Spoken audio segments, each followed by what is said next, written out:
Springs. All the neighbors got together and nailed up that thing. A coffin, little coffin, little. All the neighbors. Which baby died? This is the baby Asbury that was between you and Rudy? And he died And he died. I was 14 years old. That's just before I went away the very Yeah, well, how You old remember was him dying in your life? I was 2 years. This is Christmas Eve, 1978 in Chapel Hill, North Carolina, with Johnnie West Ross, we call Dee Dee, and Buddy, who appears to be doing her teeth. Always. And this is M.H. Ross. And, well, we're in the room at the moment, though, as are just So these now people. you would like I thought you were going to maybe talk, we were talking very slightly about it, and you agreed we could talk on a cassette about it. You were talking about your life in Gilmer County up to the time you were about 8 years old, and afterwards in Lithia Springs and moving into what you call cotton country. right. So why don't you go back to the first period and for any observations, what your mother was like in the community, what she was like in the home as a person. Okay, I remember we lived in a little log house. There was a Lincoln kitchen up on a hill, and there was a valley and a hill opposite where Mountain Laurel and Azaleas grew and trailing arbutus. And the thing I remember, I guess, most of my mother was her love of nature. Was this house on the downslope? Was it in the valley? Or No, it was on a hill, and then there was a valley, and there was another hill. was this called something, this house, compared to like Turkey? It was near. No, it wasn't Talking Or Rock. which It was. one was this? It was between Carter K and Crossroads. It's way out in the country. It really didn't have a name. What school were you going to? Snyder School. Okay. Little one-room schoolhouse. On Sundays, Okay. it was a cute little house, and my mother grew the most beautiful dahlias of anybody in the neighborhood.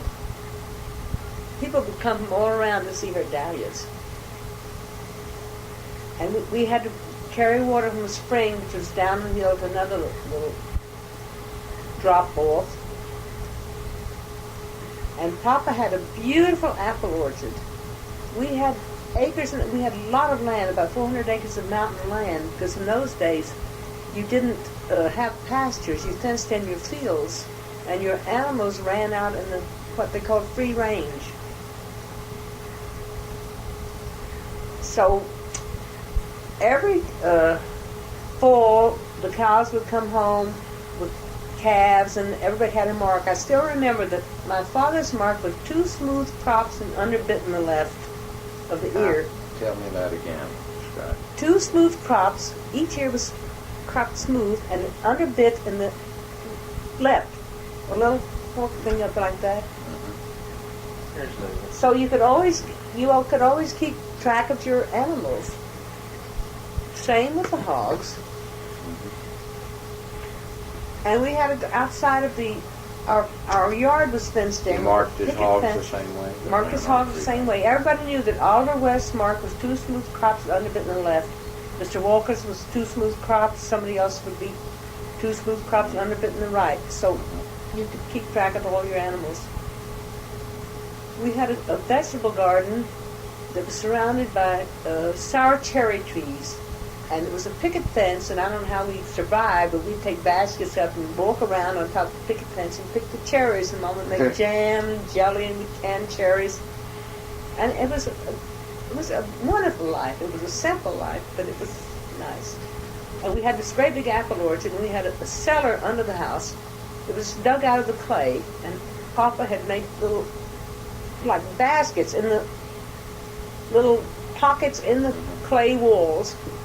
And he would wrap the apples in newspaper and put them in there, and they would stay all winter. And right under the fireplace, right outside the fireplace, was a trap door. And in the winter evenings, he would go down and bring up a dishpan full of apples, and he'd bring popcorn with popcorn. And it was really a very happy childhood. Then it was only Don and me, and then Don was the oldest. I was born Well, 2 years. he's 2 years older than 2 years so old, right. What are your first memories? My first memories? What are they like? I mean, what is Don like? Is he teasing you? Is he playful? What are you doing together? We were best friends. There's a place, he used to scare me sometimes. There's a place called the Devil's Den when we go to Mr. Walker's, where the post office was. He was just an old man, a farmer, but he kept the post office. That's where we got our mail. Was that at Cardiff? No, it was Snyder's. Snyder's Post was. Office. To get there, you had to cross this little stream, and up in the hollow was something called the Devil's Den, and Don used to say to me, the devil lives there, and we got to run real fast because the devil will come out and get you. So he just scared me like that, but I knew he was teasing, and yet I was sort of titillated by it, you know. So Mom would say, go get the mail and hurry back. So we would play going over, and we'd go up and sort of flirt with the devil in the Devil's Den. And then we'd run all the way back. We could say to her, we hurried back. She didn't say hurry going there, you know. And then we would put, in the morning we'd go to school. We had to walk to school, and it was, I guess, about a mile. We had to cross this creek. It had a footlog Did on your it. mother fix something for you to eat? Oh yes, we took a lunch. We had a was little bucket of biscuit with some ham or something, or an egg or something in it. And we take it to school because all the kids brought their lunch to school.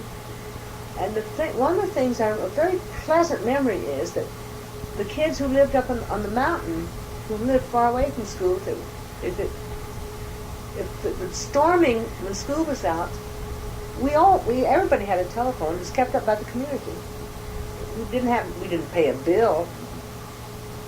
My papa would go and fix a line that broke down, and everybody had a ring. I still remember our ring was long, short, long. Grandpa Mucky's was long, 2 shorts long, and Uncle Charlie's was 7 longs. That's Charlie West. Uncle Charlie Mucky, Charlie Monkey. Mama's brother. Anyhow, if it were storming, the school was out, Mama would call somebody near the school and say, tell the Bunyan West kids or the Mueller kids if they can't get home to come and stay at our house. So Mama would make down pallets in one room, just cover the whole floor with pallets, and all the kids, with boys and girls, would just bed down and sleep, and before we went to sleep, we'd play games. Mama and Papa would play with us, and that was really like a party every time it happened. I always enjoyed Mostly that. in the winter time. Well, yes, because school was mostly in the winter time. And the bad weather that you were talking Yeah, in the about. bad weather, when it was rainy weather. Wasn't Mueller one of her best friends? Lola Mueller, Yeah, you must Lola have met her. Mueller. Yeah, Lola and I Philip went with Mueller. her to visit. Lola and Philip Mueller. All the Muellers were friends because they were old residents of that area. And Walker also was the Walkers were now Clarence Walker, who was a big shot at the Coca-Cola Company in Atlanta, who was on the board of trustees at the Berry School where I went, and I sat in his lap when I was a little kid. He was among their best friends too. He was one of Uncle Horace's best friends. Uncle Horace was Mama's baby brother. He died last year. I thought. So once, huh? Go ahead. Let me tell you, one funny thing happened. See, our barn, when we came home from school, we passed by Roxy Reese's house, and then we came through a field, and then we had to cross this creek.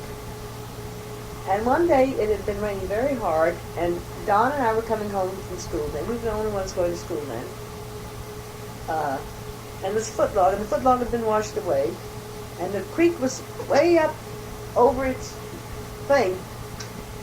And Mama was in the barn up on the hill yelling to us, don't cross the creek. Don said, I am going to cross the creek. I will be like, baptize myself in the creek. Maybe I'll get drowned. And I got down on my knees and I prayed, Lord, please don't let me cross the creek because I was afraid she was going to get drowned. Yeah. Mom was screaming from the barn. She was afraid that the... Of course, because it was dangerous. So Was we it did. just We a log? waited for 15 minutes and it got down, and then we waded across, I suppose. Well, why don't you comment, you were talking earlier, of not only going to school, but of the way in which your mother participated in the whole family part, not just when these children came home. You were describing readings like that started when you were young. Okay, what? It wasn't just Bible readings, right? Oh, That was, was, huh? we didn't read the Bible. Okay. Once in a while, we'd say the blessing at the table. Right, but Kids that- took turns. But Mama that always was not read to It was us. not like the Bible was the central part of the literary exposure. It was almost zero. Right, but So what kind of readings did start in your youth? well, in the early days, that's when we were still very young. Well, one book I remember is Heidi. The other was Joel Chandler Harris, Uncle Remus stories. And my Aunt Alice sent Don a book for Christmas. What was this? Ned Carter. One of these boys' One of books. the boys' One of the books, boys' yeah. books, and I still remember the opening. The How did opening it line open? said the little boy was standing on a bridge fishing, and a rich man comes by, and he says, "Get on our way, boy." And he said, "Just a moment, please. He is such a big one. I do not wish to lose him. He had a fish on his line." And so that's. It was part of a series.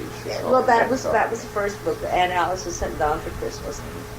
So I read it. So then I read all the books he read, and he read all the books I read. Now, aside from reading in that fashion, did your mother read aloud in that period?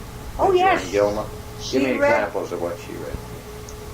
Uncle Uncle Remus. Remus, she Uncle read Remus, aloud. because we were very So- young then. All right, let me just Uncle get a Remus, picture. yeah. But perhaps Don was 2 years older.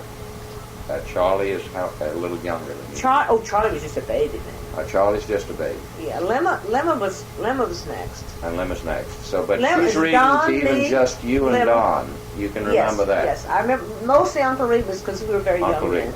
then. And what was the other book? Heidi, she read to you and Don? Heidi. Oh, I kept Heidi for years. Yeah, but she'd read these And aloud. and the boys' books. And the boys' books would be read aloud. Okay. Yeah, yeah. So that even up in Gilmer County, your mother was reading to the children aloud. She read all because Papa listened too. See, we didn't have a living room. The main fireplace was in their room. Okay. Their bed was there. Papa would get in bed. And we'd sit around the fireplace, and Mom would read to all of us. And Papa would listen. All right. Would he get in bed in those years? Oh, yes, Okay. because he's tired. He's been working. He'd been fields working all day. Of course. So he'd get in And bed. she would sit in a big She'd chair, sit maybe in a chair like this.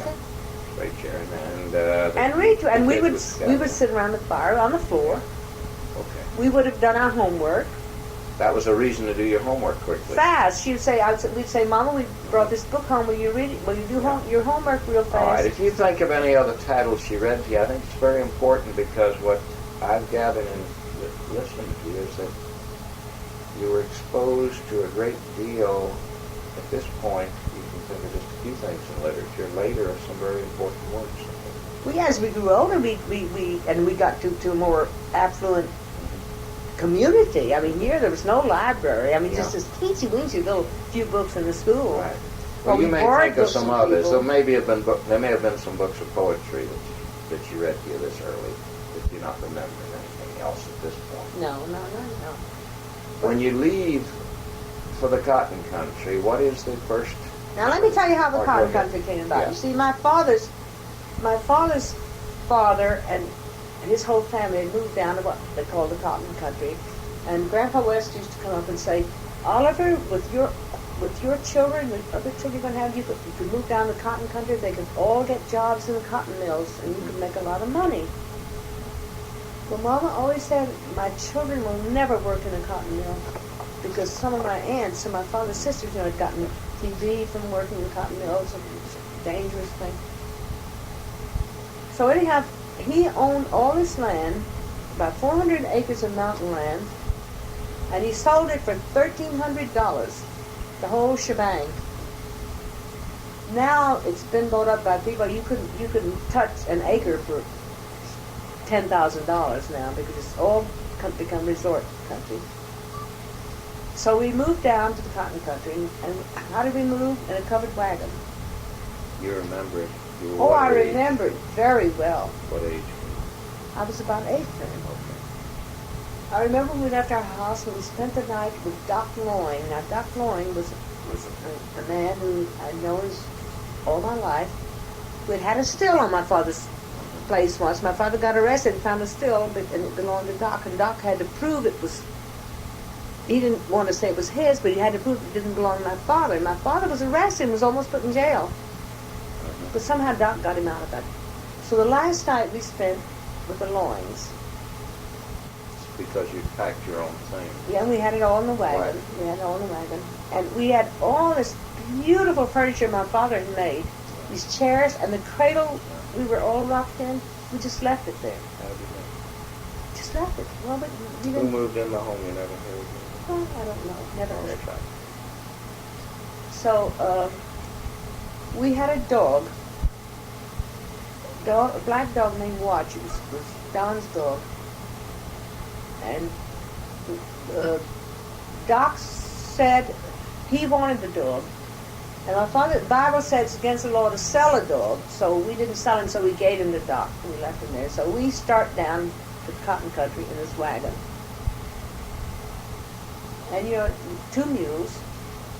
And we stopped at Uncle Gus's at Talking Rock overnight, and Aunt Jane gave us some food, go a bit further. And then Pop would stop at somebody's house and say, could you tell us where we could spend? So we spent the night in the church. We slept on the floor, we had blankets and everything, and the mules were out there, and I was a little skittish because the graveyard was right there, And you're 8 years old. I was 8 years old. Don's 10, and Don was Charlie 10. is... Charlie was about 3, And Lemma's a baby. and Charlie was about 4, 5, and Lemma was about 3, and Tink was a baby. Tink is a baby. Tink was a baby. She had She's just the been last born. one born in Gilman. Yeah, right. So we finally get to Marietta, and we go to Uncle Zeke's summer hour. Uncle Zeke was great uncle of my father's. His Aunt Addie, his wife, but I guess was really one of the family. So we stayed with them a couple, and then we rented a place from Uncle Zeke's brother. We called the Summer Hour place. Every place we lived was called like By the the Summer owner's Hour name, place yeah. or the Far place, the Sims place. So we lived at the Summer Hour place. We moved in, and we thought it was a beautiful house. It was the first house we'd ever lived in that was painted. Because our house was weather beaten. Now Yeah. you pay a fortune to get weather beaten siding for a Yeah. house, But they were putting a new roof on, and they had all these shingles stacked up outside. They didn't have any water. The well wasn't working then. We had to carry water from over the hill. And one windy And Sunday where are morning, you at this point? this was near Smyrna, near where Uncle Jack. Okay. It's right over the hill from where Uncle Jack Yeah, lives now. right. So somebody looked out and they see flames on the roof, and there's no water. And the house burned down. The first painted house we ever lived in You burned hadn't been there? down. very We long? just lived there. We just moved in about 2 weeks. They were putting a new roof on. So the house burned down. But somehow Papa had bought me a hat and a coat. And that's what I tried to save. And Mama somehow got the old Singer sewing machine out of the house. She still doesn't know how she did it. But you lost everything? We You brought lost with you? lost everything in the house. Quilts, the whole works? Quilts, the whole work. So then they rebuilt the house. They built a jerry-built sort of house, that was... On the old foundation? No, the foundation was gone. They just built a sort of L-shaped thing. It was a beautiful spot. It was up on top of the hill. I just passed by the place. It's a lovely place now. Anyhow, there we went to the Milford School, and we walked, I guess it was about a mile and a half. So then there, Don and Lemma Charlie and I went to school. Belle was still to Cobb County. yeah, well, that was in Cobb County, right. So we stayed there for a couple of years. Well, and that's where Don lost his fingers, because after the house burned, we were put up in a little teensy house. You could see it from where our house was. And Don found these little shells, looked like empty shells, but he found some powder in it. And one day he was in the house in front of the fireplace, and he put some on a piece of wood and put it, and it made such an explosion, it almost deafened us all. And Mama said, "Don't touch those things." But apparently he had hidden some in a little house where he used to meet his friend Lloyd C. He'd made friends with, he was a neighbor. And one morning he was in this little house waiting for Lloyd. They would go out and explore in the woods all day because it was a new place. And Don also was a nature lover, and he would ramble around the woods all day. And all of a sudden we look out the window, and here's Don coming home slinging his hand, and it's all bloody. He had been playing with this thing, and it exploded. It was a dynamite cap, it turned out, and it had blown off his fingers. That's what they found. Yep. So he had to go to the hospital and have his fingers taken off and everything, so that was a great thing. So then he was a little self-conscious about that. So from there we moved to the Sim's place at Lithia Springs. Now, this is the first time you're in Lithia Springs. This is Lithia Springs, which is near Ostel.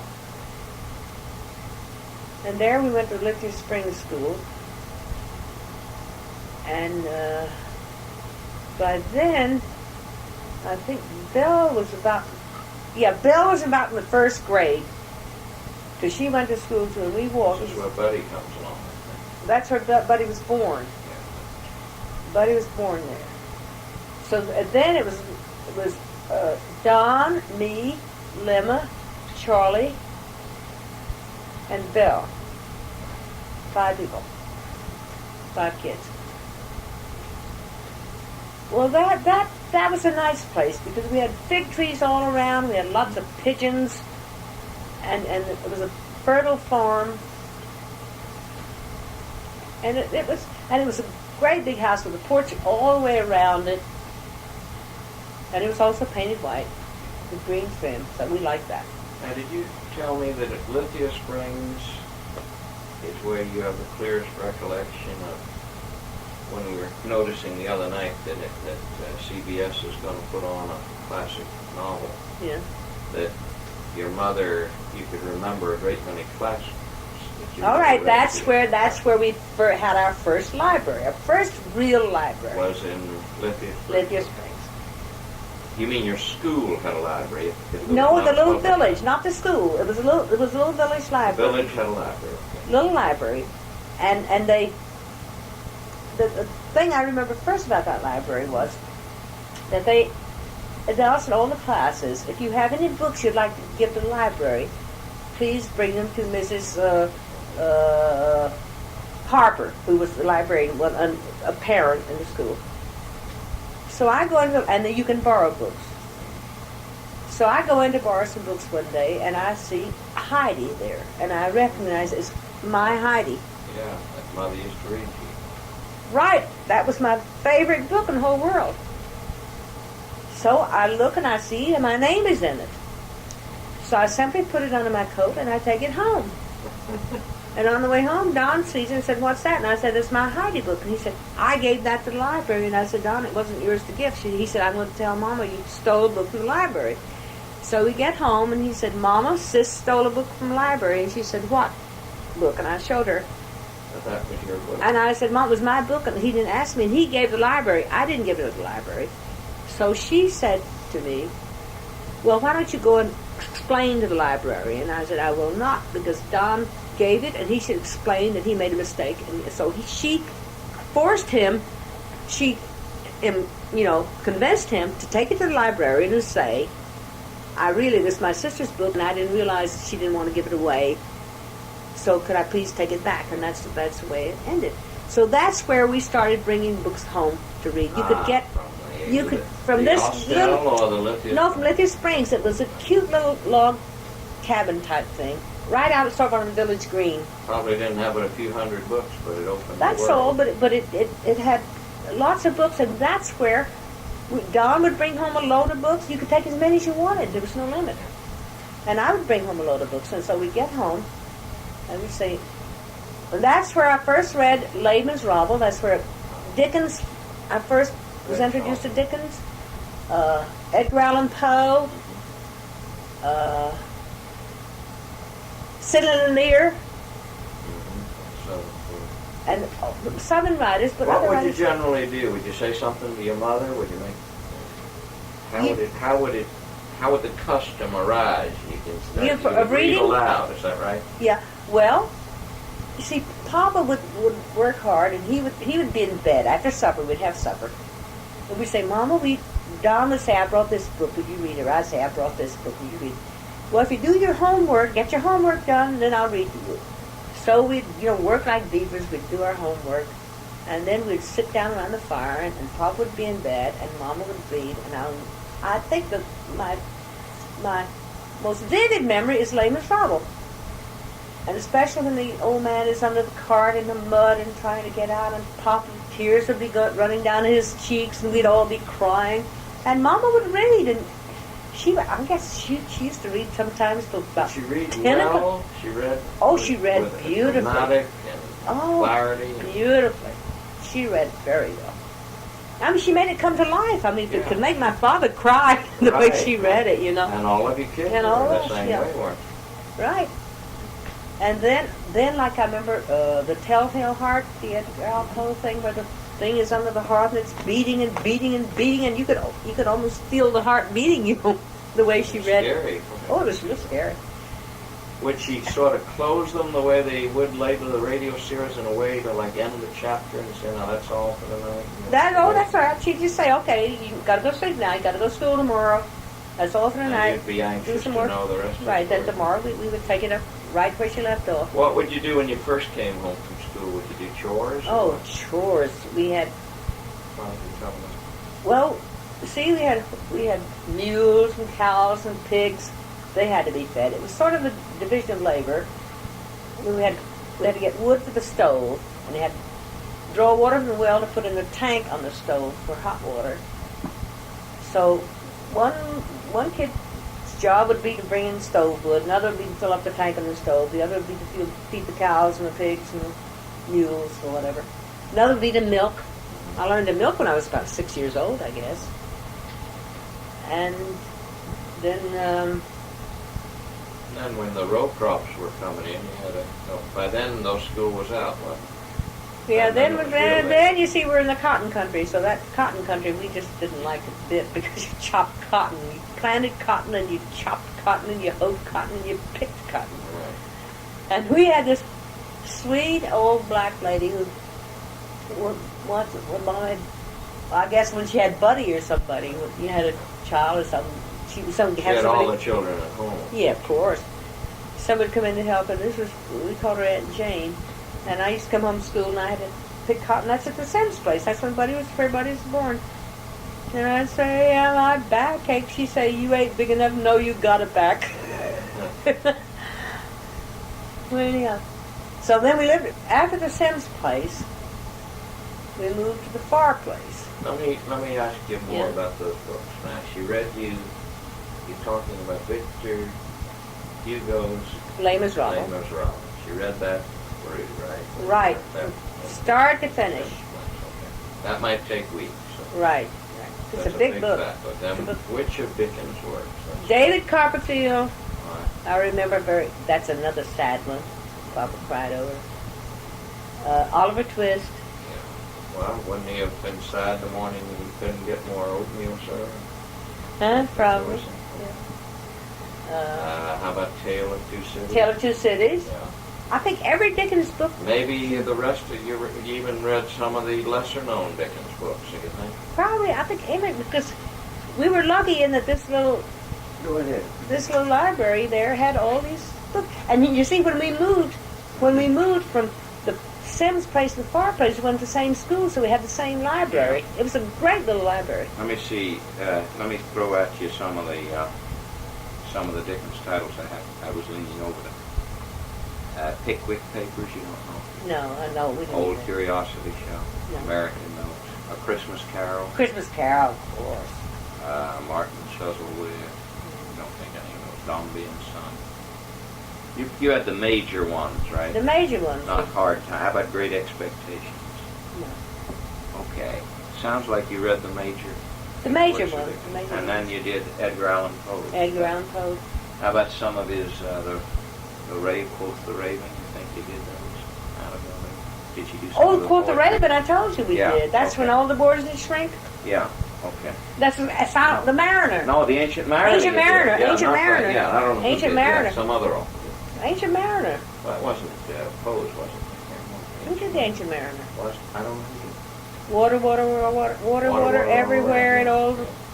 Not a drop to drink. So water, you did a all the lot boys of did shrink. A lot of classic poetry Right. was read. She read. Did she read poetry, Wellesley?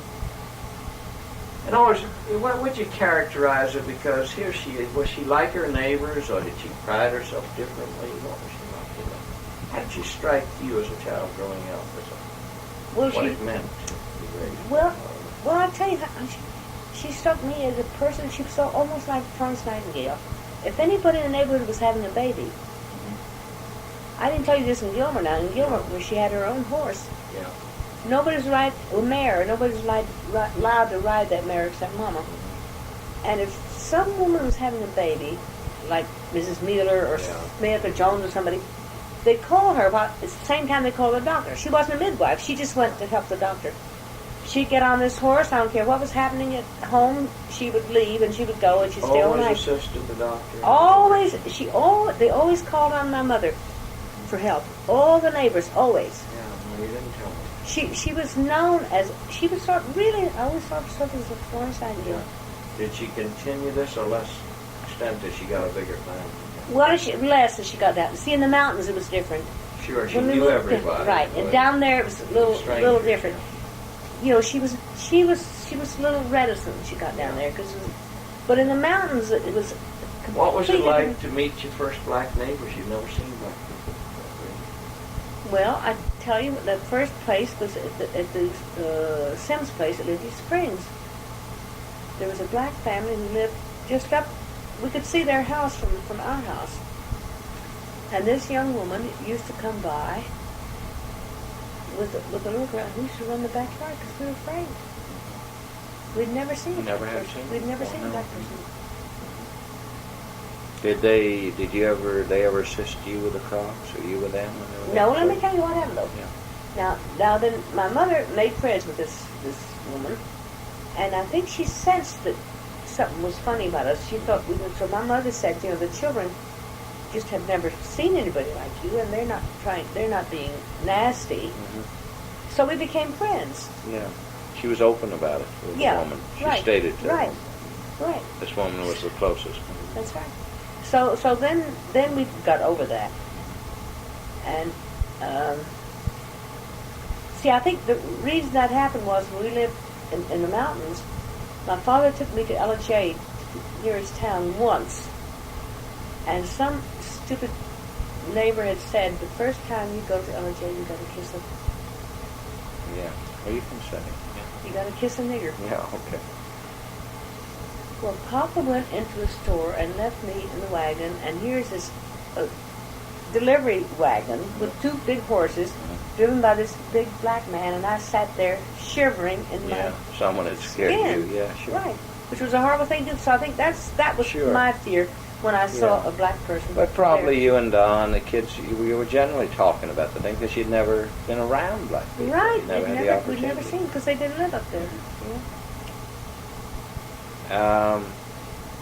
So, but what about, say, her use of the English language, her grammar, her use of, your own mother's, after here's a woman reading, the other neighbors weren't likely reading Dickens. Well, it or rubbed anything. off on her. Yeah. I always thought she spoke very well, Mhm. and she still does. Yeah. You know, So- but considering the fact, now I think she went to about the 8th grade. My father went to about the 3rd grade. My mother was That in meant a lot 8th in grade. those days. Now wait a minute, 8th grade then was about High school. high school now, you know. Yeah. But she always read a lot. She always loved seemed to to me read. to She pride loved herself to in read. spelling precisely, Right. and pronouncing. Right. Right. It wasn't that she lacked Southern or Mountain accent. It was rather that she also had an all-American Right, and she ability to pronounce. and she understood. she didn't speak like the neighbors like in the mountains. No. She Even was- then you noticed it, didn't you? Even then, I noticed it. She spoke like an educated person, Yes. and she prided herself in that. And we were always proud of her Yeah. for that.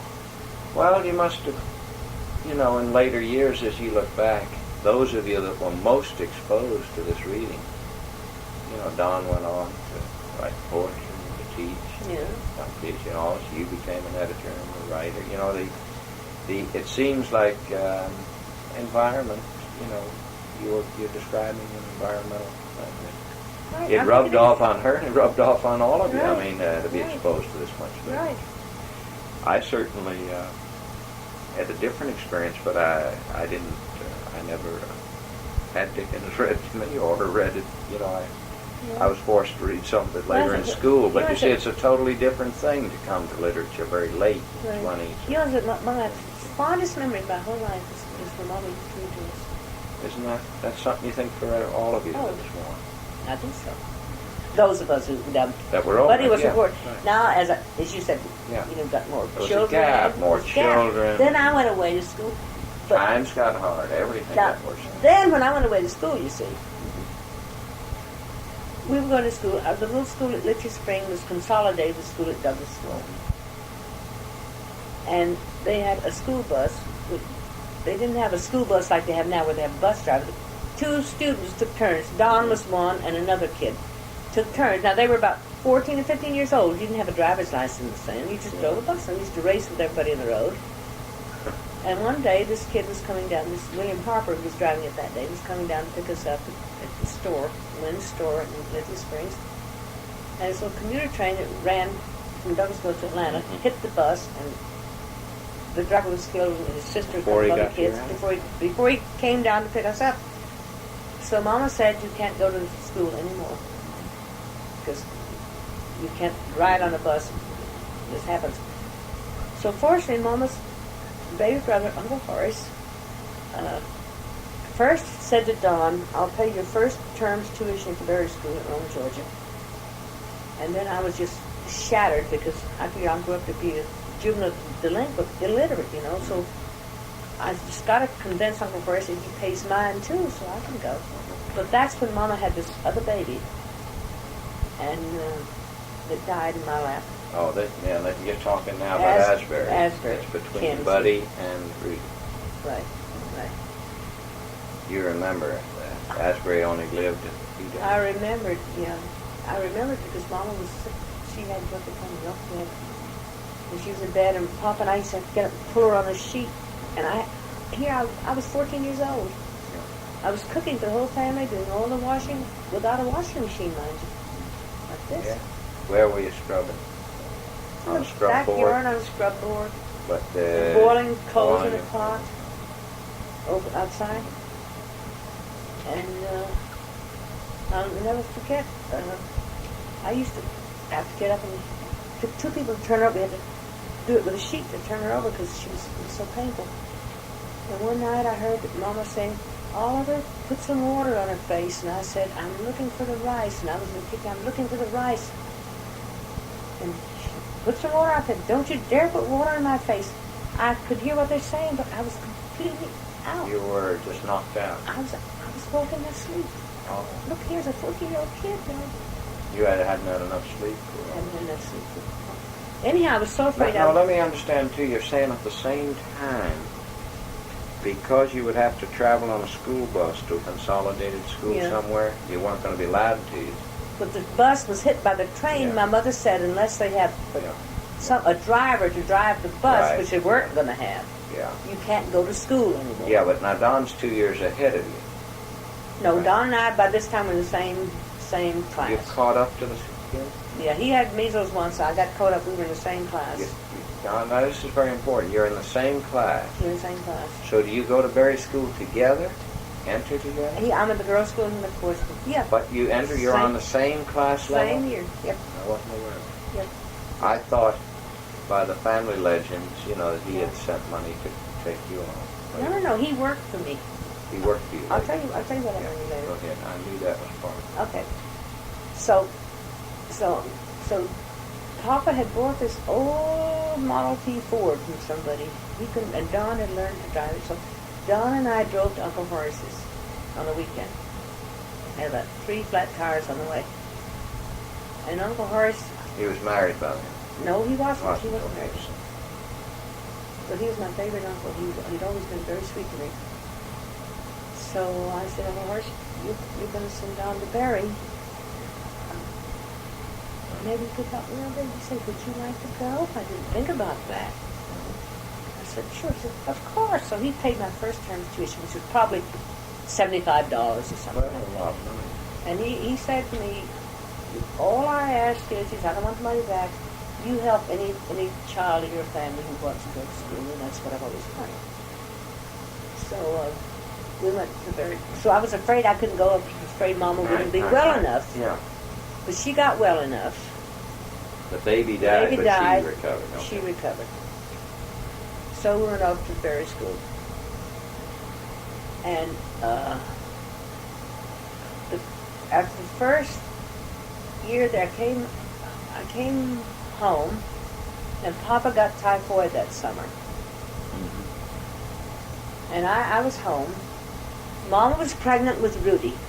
Oh, Buddy was a little thing like this. yeah. Buddy had to get a typhoid shot. I took care of Papa, sat up all night. I gathered the Now, crop. he's really got... Mama's pregnant like Yeah. this. He's with typhoid. They've So- got the cotton planted. Cotton you had a planted, really The cold... corn. Yeah. I had to gather everything. I even picked Yeah. up a snake in a bundle of fodder I picked up. The old mule died. Oh, it was a horrible, This horrible is the year. summer, what would you guess of what? Right after Buddy was born. When was Buddy born? 21. 21 was the summer. Oh no, I was at the Berry School. I graduated in 27, so it was about 23 or 24. Okay. 23 or 24. 24, I Yeah. would say. Because Berry School is high school for you. It was- So that's yeah, your that first was- summer. It's 24. You Right. enter in 24. Right. Fall. So, Does Berry School start in September and run till May? Or how does yeah, it work? but ordinarily you work during the summer to pay your tuition Right. for the next year. Right. You work all the time anyhow, you see. I never paid a Oh, penny you never after. leave the place, really. You stay there. Well, you do it. You can if you want to Earn the money elsewhere. earn some money to, for next Yeah. year. So, so I'll go back to Barry in the fall after this, having been exposed to Papa's germs, I guess, and stuff, and being so run down. I come down with typhoid at school after I get back. Mm-hmm. So I was in the infirmary for, about 2 months, and then they sent me home because I couldn't go to school, so I had to come home.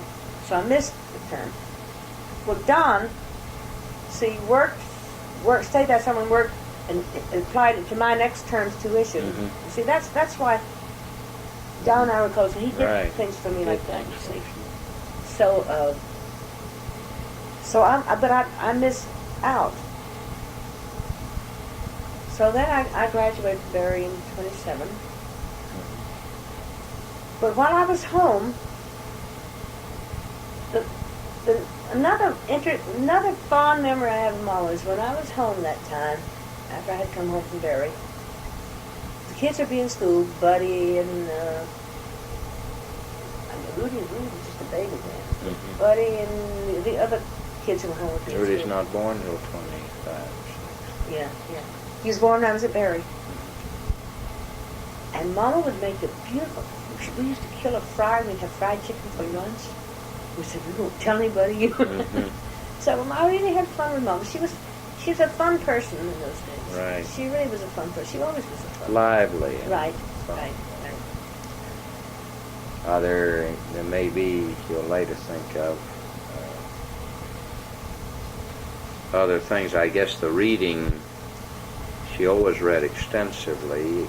But you didn't have family readings. But this, no, this I remember, this was at Kennesaw, you see, when I came back from Barry. That's when they bought the place at Kennesaw. Yeah. And that is where,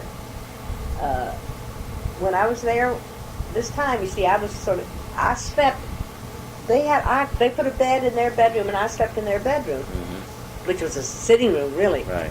And that's when Mama used to read, because I didn't have to get up and go to school in the morning, you know. That's when she used to read.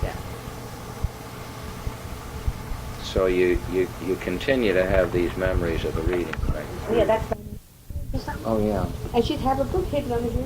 Oh, while he'd be in bed, even. Oh, and then he'd was come around. She'd put the pen. She'd be patching his overalls. She was an avid reader. Yeah. Always. Well, it influenced her vocabulary, her whole speech pattern. How could she read like this and talk the way Hetty has to talk? You mean the way it is in people with songs, or the other? The way Hetty has to talk in that stupid article. You speak of people's songs. Yeah. You mean? Now you've talked to Mama. You know Yeah. how she You mean her sentence structure is not. You shouldn't pick out any one of us can have an Have you got that article? I'll look at it tomorrow. I'm sure. I'll tell you what I mean. people's songs. Right? Tomorrow, not now. Yeah. But I mean, what I think you're speaking of is a very ungrammatical sentence. Very ungrammatical, but it's not even the way the people talk in those parts. It's just Hetty's idea of the way they talk. Yeah, it's not. It's not even the way they talk in Blairsville. Yeah, right. I think I'm following. Well, I think you know what I mean. Yeah. Well, look, I'll show you tomorrow. I know, I was just thinking it was, I know it was because she just heard. Yeah, I think that's the picture that's in yeah, that's the one on the cover. songs. And, I was thinking of the Must be like that right there by your thumb. That little skinny one, no, on your left hand. Go back. Go back. No, You think you're seeing it, huh? no, I just see a skinny thing. After the blue book, no, it's too thick. No, that's not it. I thought it was that. No. Even thinner than Yeah, anything I yeah. have here. Okay, you're fine tomorrow. Yeah, it's around though. I want to show you what I mean tomorrow. Yeah. And I So, bet you'll agree. Right, but your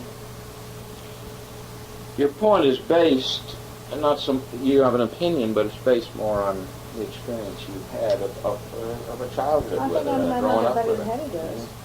And I think I know her capacity better than Hetty. Now, I Compare her with her neighbors in any era. Gilmer, the Cotton Country, back in Union County. far above anything. In Well, Gilmer I think- County, in Gilmer County, she was an intellectual compared to me. Well, if you're describing, she's almost jokingly telling you as you're growing up that even when you were an infant, she was hiding a book and Right, reading it all the time. right. An avid reader. Did she read popular magazines as well? Honey, the only magazine I remember getting, like in Gilmer, was called Comfort. It's not even like Family Circle. It had maybe one short story in it. It was more classic books out of the library. that Just she things that you got in the library. You just didn't get magazines in those days because you Right. couldn't afford them, and they just Any then they just adventure didn't have stories that you remember that were in that era? There used to be a lot of it. them. No, I don't know. Interesting. And there certainly weren't Gothics that No, made money no, read. You no, had nothing no, on that. So it no. tended to be basic literature. No. Were there any of the early women? What were some of those women writers' names that used to? One that called herself George something. George Sands? Yeah, well, there were no classics of that order that were written. Pollyanna books we read. They did. Pollyanna, and of course Nick Carter, I told you. She read everything. But you see, whatever was written grammatically. Yeah, oh yeah. So Sure, it's been everything. Pollyanna, Mm-hmm. Pollyanna books. Elsie Densmore books. All the kids' books. She read all the kids' Right. books. How about the mountain guy? I'm trying to think of his name. That was so popular in the 1890s and the 1900s. Shepherd of King. Little When Shepherd that- King to come. Yeah, when you have read those were very Oh, wait a popular. minute, Little Yeah. Shepherd. I read. I bet you. Wait a minute. And other things he wrote. Girl of the Limberlost. Yeah, wouldn't you have read a lot of those? Or Zane Grey's things? She read a Zane Grey. She read a Girl of the Limberlost and So, Little Shepherd. Now, when are we speaking of? When you say she read you as a child, right? As You a read it? child, of Yeah. course. So, That's what these were popular things. But so you read the great English classics, and then you read. Right, all them little books. How about Robinson Crusoe? Would you Oh, have- Robinson You did? Crusoe, we read, of course. So you've got the main classics. Oh, and Mark Twain. Mark Twain? What? Oh, really? Mark Twain, the Washington, Wouldn't that, which ones? Tom Sawyer, Tom Sawyer, Huckleberry okay, Finn. Huckleberry Finn. Sure, Mark Now Twain. those were borrowed from the Lithia Springs Library. Those now, you're are all back in borrowed that in the era. library. That's Those when are all all- that would. Or from a neighbor. You see, after we started school, then we met, some of our teachers Yeah. who would lend us books. Right. They realized you were reading people, Right, so they right, encouraged so they you. lend us books. Were you ever Now wait, encouraged? remember Girl of the Limberlost, the Right. Pollyanna? I'm trying to think of that author's name. Elsie Maybe it's Dennis coming Moore? to- I knew he was popular then. Who? The guy that wrote that stuff, he was very popular. Who? The author one? of, I can't think of the author of Kingdom Come. Little Shepherd Kingdom Yeah. Come. His name's not coming, it's on the We'll board. find it. But remember the name. Yeah, right, And Mark Twain. right. Well, Mark Twain's very important. That's All of first Mark rate Twain. stuff. I bet we've read every Mark Twain. You're learning satire. You're really absorbing Right. a lot of Right. sophisticated, devices and Right. ways of thinking. Mark Twain's turning our whole society upside down, Yeah. examining. Yeah. You may have read more than just those two classics, too, of Mark Twain's, if they were available besides Huckleberry. Huckleberry Thomas Sawyer and Huckleberry Finn. Now, what's the one in which he goes to Connecticut? Traffic Yankee? Yankee. I don't know. I remember Tom Sawyer and Huckleberry Okay. Finn. That- Well, those you remember being read at Lithia remember Springs. So Lithia Mark Twain, Springs was yeah. a tremendous literary adventure and Lithia reading Springs was aloud, really. fantastic. Yeah. Fantastic place. Yeah, it was more than. But then more carried over. education It than carried you got. over. Now when we got to Yeah. Kennesaw, they had a bigger library. Kennesaw. And it carried on there. Right. Except you weren't as home as mine. I wasn't at home as much when I was home. Yeah. Like that time I was sick. That's when she read a lot of the. Right. The other thing may have been, too, that with radio coming in and influencing the other kids by this point. No, radio wasn't in yet. No, I mean at a later time, as you've left home. See, I left home in 1927. I graduated. Yeah, from but I'm school. talking about by the 30s, when Rudy Yeah. and Buddy are coming along. You've got other competition for this Yeah. kind of effort anyway. that's right.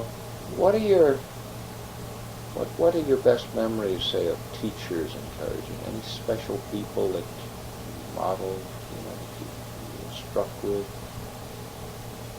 In either Gilmer or in Lithia Springs? Well, you see, when I was 14, I went away to boarding Berry. school. So Yeah, what so- happened so- in Berry? Did you meet an older girl? Who were the people at Berry? How would you characterize? Were they the brightest and the best?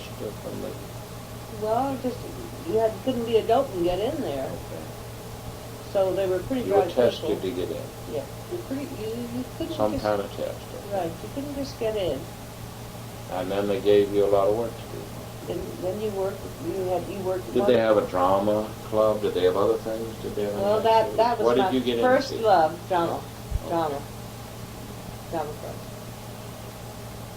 And What did speaking. you- what were you- Speaking. I won 2 years in a Love. row. I won what they call the Public speaking. declamation contest. I won $25. What did 2 you years speak in a row. on? Do you remember your subjects? America shall not go back in Commander Evangeline Booth against prohibition. Yeah, wonderful. I say you should. What do you mean against Against Yeah, whiskey. against whiskey, Yeah. right? I can still remember some of it. I can And still Let me remember- hear you declaim part I'll of tell it you the now. very tail end of it. Yeah, let's hear you declaim it just like you. Now wait a minute. Still 14 or 15. Yeah, wait a minute, Mike. I have to think about it. That's nothing. My first This is- prize this is the winner end. was I'm going on telling the evils of alcohol, you see, and then I say at the end, from thousands of drunkards with manhood reclaimed, from thousands of children who have gotten their fathers back, from thousands of loyal Americans you hear the slogan, America shall not go back. Isn't it funny what inspires you when you're 14? Well, I wasn't inspired, No. So my English teacher said, you can really, this is really a tearjerker written by Commander Patterson Booth. She said, it's against liquor, but it gives you a chance to really declaim. And I used to go to the little chapel all by myself, and I would practice. And I would stand there and I would speak, and I was a beautiful speaker. 2 years in a row I won it with the same speech. And what plays did you? Well, I don't remember the plays, but I would always... What did you were acting in? I don't remember the plays there. See, in college I can tell you some of the plays, but it varied. They were like... Did you make up your mind you were going to go to college while you were there? Oh, yes. And what, in that era, what was expected? A girl would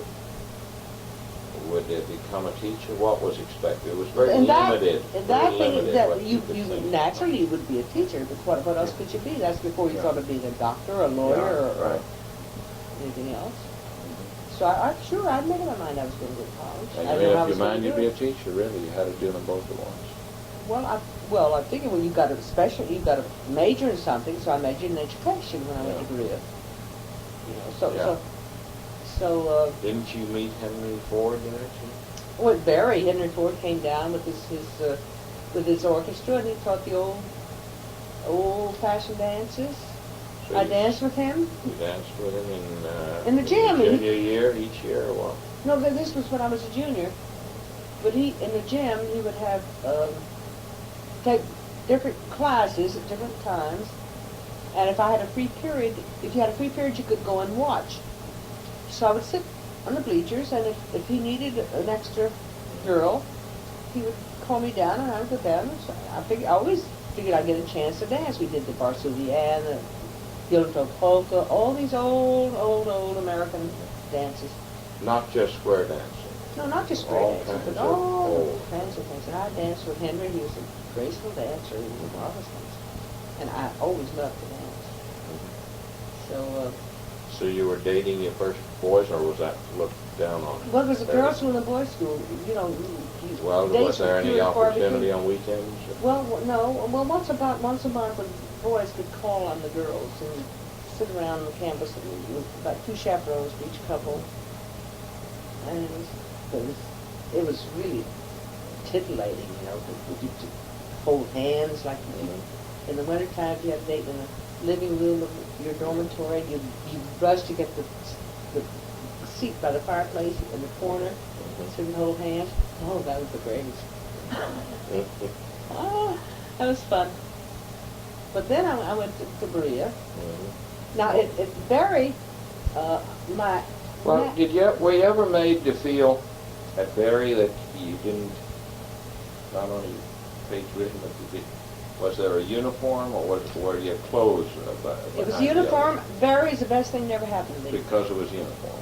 Because I didn't have money for clothes. Yeah. Everybody wore the same things. Yeah. You had a Sunday uniform, an everyday uniform, winter uniform, a summer uniform. Right. Everybody worked. Yeah. So you were equal with everybody. Yeah. Right. So you had I didn't have a Eugenia Patterson and Geraldine Harper, around wearing fancy clothes like Olympia Springs, where I felt, I couldn't afford. Well, or like Buddy describes later, Kennesaw, same thing. Right. The better dressed kids made you feel awful. Right. So I said Berry's the best thing that ever happened to me, because really, you think it's regimentation, but it's not. It's the best thing to happen to adolescents. Right. Because you're just one of everybody's the same. Now what about Berea? Well, Berea was still working. It was still you had to work. Uniform. See, I got a job waiting tables in faculty dining room. It's paid my room and board, and then you work otherwise. So, there's no tuition, but you have certain things you have to pay. So you work for it, but there too, it was a. Did they have that excellent spoon bread? Oh yes, and I waited table at the Goon Tavern where we ate, and I left that sweet little waitress $5. Remember that time when you're supposed to make a speech saying we do not accept tips? Yeah. Do you want to make a contribution to student fund? Please leave it at the desk. Yeah. Now, I love Berea, but at Berea, I had some of the most marvelous professors. One was Dr. Rain, who was a Scotsman. He was my drama professor. And I was really, I was a member of a national drama fraternity that it's not easy to get into. And I played the lead in Goldoni's The Fan. I played the lead in Taming of the Shrew. He was a good coach and teacher. Oh, he was terrific. Good director. He was good. He was a good director. And then they had the woman who was in charge of the production part. Was building. And I built the scenery, and you had to do something. Do some of everything. The other one was my creative writing teacher, Emily Ann Smith, who I hadn't seen till last summer, when the alumni group in New York met. And I had been president of the alumni group the year before, but then I had it in my house. But this last year, the president was in New Jersey. He knew nobody would come to New Jersey, so he asked if he could have it in my house. So I hesitated and said, well, Emily Ann is going to be there. So right away I said, of course, because Emily Ann was my love. She used to read my things in class, and I'm telling you, when she read something in class, I floated for a week. She used to take me horseback riding. She was a great horsewoman. And I think it probably cost 50 cents an hour. And she paid. I never had to pay. I didn't have a fee in. Yeah. But she liked me. And she had a couple of other girls. And we formed a little riding group. We'd meet on Sunday afternoons. What did she teach? Creative writing. What was her name? Emily Ann Smith. She stayed there all of her She's still years. there. She's now an assistant to the president. She's retired as a professor. She's in her 70s. But she's still just as beautiful. She never got married. And so sweet. So when that met her, he said, now I know why you raved all these years about Emily Ann. So I had two, really, my education was two very good to it. Now, Barry, I went back for my 50th anniversary. I didn't go back again.